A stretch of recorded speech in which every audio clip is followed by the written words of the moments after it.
नमस्कार, you news देख रहे हैं आप। आपके साथ मैं हूं सुधांशु शेखर। सदी के महानायक अमिताभ बच्चन और जया बच्चन की शादी के लगभग 52 साल पूरे हो गए हैं। यह जोड़ी बॉलीवुड में बेहद ही सफलतापूर्वक और सबसे प्यारी जोड़ी मानी जाती है और दोनों ने अपनी शादी तय समय से 4 महीने पहले करी थी। आखिरकार दोनों ने यह 4 महीने पहले शादी करने का फैसला क्यों लिया था और इस शादी पर अमिताभ बच्चन के पिता हरिवंश राय बच्चन ने क्या कुछ कहा था और अमिताभ की मां तेजी बच्चन ने आखिरकार शादी में हनुमान जी से क्या प्रार्थना करी थी, यह सारी बातें आपको मैं इस वीडियो में विस्तार से बताऊंगा। आप पूरे वीडियो में बने रहिए। आपको बता दूं कि दोनों की शादी साल 1973 में हुई है। तब से दोनों एक दूसरे के साथ हर हालात में, हर परिस्थिति में दीवार बनकर खड़े हैं। दोनों ने बॉलीवुड के साथ साथ राजनीति में भी किस्मत आजमाए और वो भी सफल रहे। हालांकि अब अमिताभ बच्चन ने राजनीति से दूरी बना ली है, जबकि जया बच्चन अब भी राजनीति में बेहद एक्टिव नजर आती हैं। आपको बता दूं कि अमिताभ बच्चन और जया बच्चन दोनों के जिंदगी में कई उतार चढ़ाव आए, लेकिन दोनों ने कभी एक दूसरे का साथ नहीं छोड़ा। दोनों एक दूसरे के साथ ताकत बनकर खड़े रहे। जी हां, आपको बता दूं कि अमिताभ बच्चन की शादी साल 1973 में हुई है और वह शादी जो हुई थी वह 4 महीने पहले हुई थी। यानी शादी 3 जून 1973 को दोनों की हो गई थी और यह शादी बेहद ही गुपचुप तरीके से हुई थी ताकि किसी को भी इसकी भनक तक ना लगे। जी हां, आपको बता दूं कि इस बात का जिक्र अमिताभ बच्चन के पिता कवि हरिवंश राय बच्चन ने अपने आत्मकथा in the afternoon of time में लिखा है। उन्होंने कहा कि दोनों की शादी बेहद प्राइवेट तरीके से की गई थी ताकि किसी को पता ना चले और इसके लिए दोनों की रजामंदी जरूरी थी और दोनों ने अपने रजामंदी से तय समय से 4 महीने पहले शादी करने का निर्णय लिया था। और यह जानकारी जैसे ही दोनों के परिवार को मिली, दोनों के परिवारों के तरफ से भी हामी भर दी गई। जी हां, आगे हरिवंश राय बच्चन लिखते हैं कि दोनों बेहद ही प्यारी और शानदार जोड़ी थी। दोनों का फैसला अच्छा था और इसलिए दोनों के फैसले के साथ दोनों का परिवार चला गया। जी हां, आगे हरिवंश राय बच्चन लिखते हैं कि जया बच्चन के परिवार वाले यह चाहते थे कि यह शादी बेहद प्राइवेट तरीके से हो और इसके लिए यह शादी जया बच्चन के फ्लैट पर नहीं होकर उनके परिवार के किसी दोस्तों के घर पर हुई थी। जी हां, उन्होंने बताया कि जया बच्चन के परिवार के किसी दोस्तों के घर पर बिल्डिंग के सबसे टॉप फ्लोर पर दोनों की शादी बेहद गुपचुप तरीके से कराई गई थी ताकि किसी को इस बात की भनक तक ना लगे। और मैं आपको बता दूं कि इसके आगे हरिवंश राय बच्चन ने यह लिखा था कि जब अमिताभ बच्चन शादी के लिए जा रहे थे तो वो इतने खूबसूरत लग रहे थे कि जी करता था उन्हें चूम लूं। आगे वो लिखते थे कि अमिताभ बच्चन को देखकर मैं थोड़ा भावुक जरूर हुआ और उसके बाद मैंने उन्हें माला पहनाया और उस समय भावुक होते हुए मैंने यह कहा था कि अब जिसे जो कहना है, जिसे जो आशीर्वाद देना है वो दे दीजिए। आगे वो लिखते हैं कि अमिताभ बच्चन की मां तेजी बच्चन, अमिताभ बच्चन जो इतने खूबसूरत लग रहे थे उसे किसी की नजर ना लगे और इस वजह से तेजी बच्चन ने उस समय हनुमान जी से यह प्रार्थना करी थी कि हमारे बच्चे को किसी की नजर ना लग जाए। जी हां, आगे हरिवंश राय बच्चन लिखते हैं कि जया बच्चन दुल्हन बनने की तैयारी में थी और जब मैंने उन्हें पहली बार देखा तो वो इतनी बचपना सी लग रही थी, इतनी प्यारी लग रही थी और इतनी झिझक रही थी कि शायद वो मैं बयान नहीं कर पा रहा हूं कि वो कितनी खूबसूरत लग रही थी।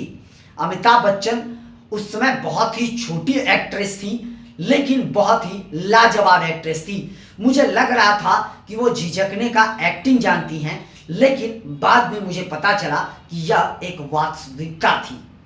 जया बच्चन वास्तव में झिझक रही थी शादी को लेकर, लेकिन उसके बाद दोनों की शादी हुई।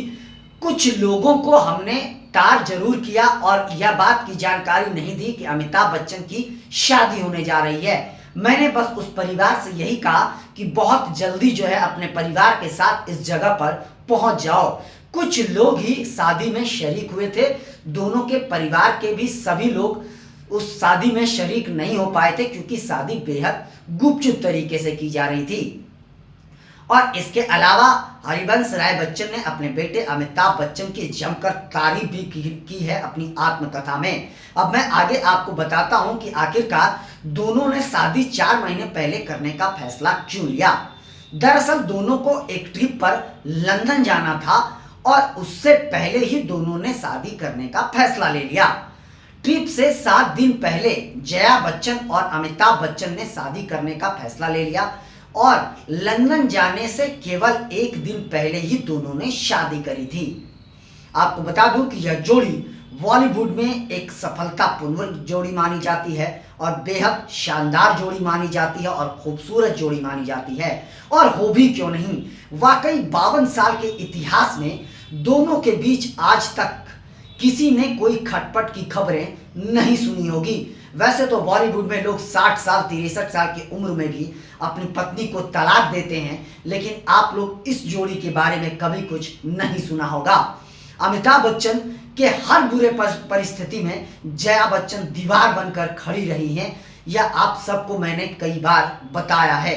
आपको मैंने यह भी बताया था कि जब अमिताभ बच्चन को चोट लगी थी फिल्म कूली के दौरान, तो उस दौरान जया बच्चन की क्या भूमिका थी यह दुनिया जानती है। सभी ने साथ छोड़ दिया था, अमिताभ बच्चन ने भी खुद का साथ छोड़ दिया था। उन्हें लग गया था कि अब मैं इस दुनिया को अलविदा कहने जा रहा हूं। डॉक्टर ने भी यह कह दिया था कि अब अमिताभ बच्चन नहीं रहे। राजीव गांधी जो अमिताभ बच्चन के बेहद करीबी थे, उन तक यह खबर पहुंच चुकी थी और वो बेहद परेशान थे, लेकिन उसके बावजूद जया बच्चन नहीं हारी थी। उन्होंने भगवान से लड़ाई जारी रखी थी और इस दौरान जब अमिताभ बच्चन के पास वो बैठकर हनुमान चालीसा उन्होंने पढ़ना शुरू किया था और तब अमिताभ बच्चन की पैर की अंगूठा हिली थी और तब जया बच्चन चिल्लाई थी कि बचाओ बचाओ, चल आओ आओ। उसके बाद सभी डॉक्टर दौड़कर वहां पहुंचे थे और तब यह पता चला था कि नहीं, अमिताभ बच्चन आज भी जिंदा हैं। और उसके बावजूद भी अमिताभ बच्चन को उसके आगे भी जिंदगी से कई महीनों तक जंग लड़ने पड़े। आखिरकार जया बच्चन की मेहनत और जया बच्चन की ऊपर वाले से प्रार्थना और लड़ाई बाद में जरूर काम आई और वो प्यार जो देखने को मिला, वह प्यार आज तक बॉलीवुड में किसी का देखने को नहीं मिला है। यह दोनों की जोड़ी बेमिसाल है, शानदार है और भगवान करे यह जोड़ी बेमिसाल और शानदार बनी रहे, हमेशा खुशी ही खुशियां रहे। जी हाँ, आपको बताऊं कि दोनों के 2 बच्चे भी हैं, अभिषेक बच्चन और श्वेता बच्चन। यह परिवार बहुत ही खूबसूरत परिवार है और परिवार में इतना मेल जोल है। परिवार में सब एक दूसरे के साथ एक फ्रेंड के तरह रहते हैं। आप लोगों ने यह देखा होगा, सुना भी होगा कि अमिताभ और अभिषेक की जोड़ी जो है वह बॉलीवुड में बाप बेटे की सबसे लाजवाब जोड़ी में से एक मानी जाती है। दोनों एक दूसरे के साथ जो है फ्रेंड की तरह रहते हैं। दोनों जब भी कभी मिलते हैं कहीं पर, बाहर में भी किसी मंच पर, तो दोनों एक दूसरे का मजाक उड़ाते हुए नजर आते हैं। बात अगर जया बच्चन की करें तो जया बच्चन के बारे में जो मैंने ये बताया हॉस्पिटल वाली घटना, यह शादी के पहले की घटना थी और उसी घटना ने दोनों को इतना करीब ला दिया कि अमिताभ बच्चन जया बच्चन से एक पल भी दूर रहना पसंद नहीं करने लगे और जया बच्चन का भी यही हाल था। आखिरकार दोनों का प्यार परवान चढ़ा और 3 जून 1973 को दोनों एक दूसरे के हो गए और आज तक दोनों एक दूसरे की दीवार बनकर, एक ताकत बनकर खड़े हैं और हमेशा दोनों एक दूसरे के साथ रहते हैं। अमिताभ बच्चन को अक्सर आपने सुना होगा कि घर के जितने भी फैसले होते हैं वह फैसले जया बच्चन ही लेती हैं और घर की मालकिन यानी घर का बॉस उन्होंने जया बच्चन को ही बताया है और वाकई जया बच्चन घर की बॉस भी हैं, इसमें कोई दो शक नहीं है। आपने अब जया बच्चन की तलखी भी कई बार देखी होगी। संसद में राज्यसभा सांसद हैं वो, सालों से वो राज्यसभा सांसद हैं, तो संसद में भी उनका आपने तल्खी जरूर देखा होगा, वो बेहद एग्रेसिव मोड में रहती हैं। तो इससे ही आपको पता चल जाता होगा कि घर में वो किस तरीके से रहती होंगी। अमिताभ बच्चन लिखते हैं कि वो घर की बॉस हैं और उनसे हर कोई डरता है और उनसे कोई बहस तक नहीं करता। हर फैसले जया बच्चन के फैसले से ही होता है। एक बार तो अमिताभ बच्चन ने यह तक कह दिया था कि मेरे पास एक भी पैसे नहीं होते हैं, मैं पैसा जया बच्चन से ही मांगता हूं। यानी all in all Jaya Bachchan, Bachchan family का all in all Jaya Bachchan ही हैं। यह अमिताभ बच्चन ने भी खुले मन से सबको बता दिया है। यह जोड़ी बेहद शानदार और बेमिसाल है और भगवान करे यह जोड़ी इसी तरह से हमेशा खुश रहे, आबाद रहे और सबको खुशियां भी देते रहे। फिलहाल के लिए बस इतना ही, मुझे दीजिए इजाजत। हम अन्य खबरों के साथ भी आपके साथ रूबरू होते रहेंगे। आप सबों से निवेदन है कि चैनल को आगे बढ़ाने के लिए लाइक शेयर सब्सक्राइब के साथ साथ कमेंट करना ना भूलें और आप लोग भी अपना बहुत ज़्यादा ख्याल रखें। तब तक के लिए मुझे दीजिए इजाजत। आप सभी का तहे दिल से शुक्रिया।